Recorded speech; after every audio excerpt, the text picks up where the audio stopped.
தான் ஒரே குழப்பமா போயிடுச்சு. என் பேக்ல பணம் இருக்கிறது உங்க அண்ணாக்கு தெரிஞ்சிருந்தா நான் போலீஸ மாட்டிக்கிட்டு இருக்கணும். அப்புறம் என்ன நடந்திருக்கும்? நீங்க ஜெயிலுக்கு போயிருந்திருப்பீங்க, பிரேமா கல்யாணம் நின்று போயிருந்திருக்கும். நீங்க அங்க இருக்கும்போது இங்க எப்படி கல்யாணம் நடக்கும்? ஒரே கல்ல 2 மாங்க அடிச்சிருக்கலாம். தென்னை மரத்திலையா?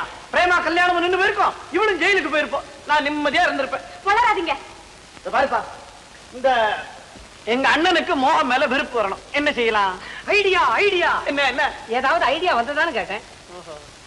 ஐடியா ஐடியா என்ன ஐடியா? ஒண்ணும் வரலன்னு சொன்னேன். ஐயோ சார், உங்க அண்ணனுக்கு மோகன் மேல வெறுப்பு உண்டாகணும்னா உங்க அண்ணனுக்கு பிடிக்காததை மோகன் செய்யறதா சொல்லணும். உங்க அண்ணனுக்கு என்ன பிடிக்காது? எங்க அண்ணனுக்கு ஊத்தப்பம் பிடிக்காது. மோகன் ஊத்தப்பம் செய்யறான்னு சொல்லிடலாமா? மசால் தோசை செய்யறான்னு சொல்லலாமா? கருமா ஓட்டலாம் வச்சு நடத்துறான் மோகன். மொட்டை கடுதாசி. மோகன் பேருக்கு ஒரு மொட்டை கடுதாசி எழுதி அனுப்பிச்சிருவான். என்ன எழுதுறது? என்ன எழுதுவாங்க?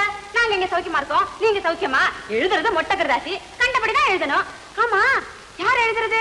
நீதான் எழுதணும். நீதான் கண்டபடி எழுதுவ. சார், மோகன் பேருக்கு மோகன் காதலை ஒருத்தி காதல் காய்கறி எழுதுற மாதிரி எழுதிட்டோம்னா உங்க அண்ணன் உமாவதி பிரேமா அவனுக்கு கட்டி கொடுப்பாரா? ஐயோ, கரெக்ட் கரெக்ட். தரடா, நீயே மொட்டை கடுதாசி எழுதுரு. உங்க எழுத்தா மொட்டை மொட்டையா இருக்கும். ஐயோ, நான் மாட்டேன். மோகனுக்கு போய் நான் காதல் கடுதாசி எழுதுறதா? சும்மா எழுதுங்க, அவருக்கு ஒண்ணும் தெரியாது, தப்பா நினைக்க மாட்டாரு. அது இல்லாம காதல் காகிதம் எல்லாம் பொம்பளை கையெழுத்தாருதான் ரொம்ப விசேஷம். சரி, கடுதாசி நான் எழுதுறேன், யார் கையெழுத்து போடுறது? கருமண்டா, மொட்டை கடுதாசி வந்து கையெழுத்தா மூளையே கிடையாது உங்களுக்கு. உங்களை மாதிரியா சார் உங்க வைஃப்? கரெக்ட். இந்தா பேனா. பேனா அங்கதான் வைக்கிறதா? உங்க வைஃப் மாதிரியா சார் நீங்க? சரி சரி, எப்படி ஆரம்பிக்கிறது? பிள்ளையார் சொல்லி போட்டு. ஐயோ ஐயோ, அதுக்கு இல்ல, டியர் சார்னு எழுதலாமா? காதல் காயத்தை டியர் சார் ஆரம்பிக்கிறீங்களா? அன்புள்ள காதலரை அப்படின்னு ஆரம்பிங்க. ஓஹோ, அன்புள்ள காதலரே. என்ன? ஐயோ, உங்களை இல்ல, லெட்டர். I'm sorry. நீங்க பேசாம உட்காந்துருங்க, நானே எழுதிக்கிறேன்.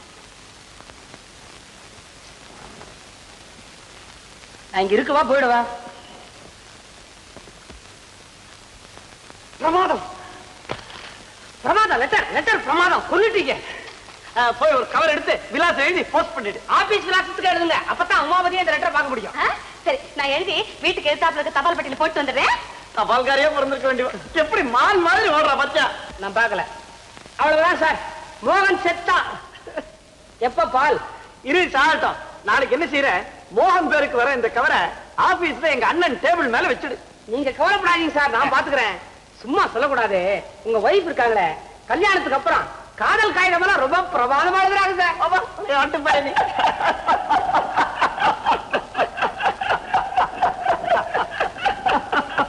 அப்பாடா, எழுதி போட்டுட்டேன். அவ்வளவுதான். கவர்ல மோகன் பேரு, உமாவதி பிடிக்க போறாரு, ஒரே ரகடாதான். ஐயோ, மோகன் செத்தா உங்களுக்கு என்ன? ஐயோ, கவர்ல பேர் எழுதப்பா தப்பா எழுதிட்டேனே. என்ன பேர் எழுதுனீங்க? இவர் பேர் எழுதிட்டேன். ஐயோ, என் பேரா? சார், உங்க சொந்த தெரியல சார்.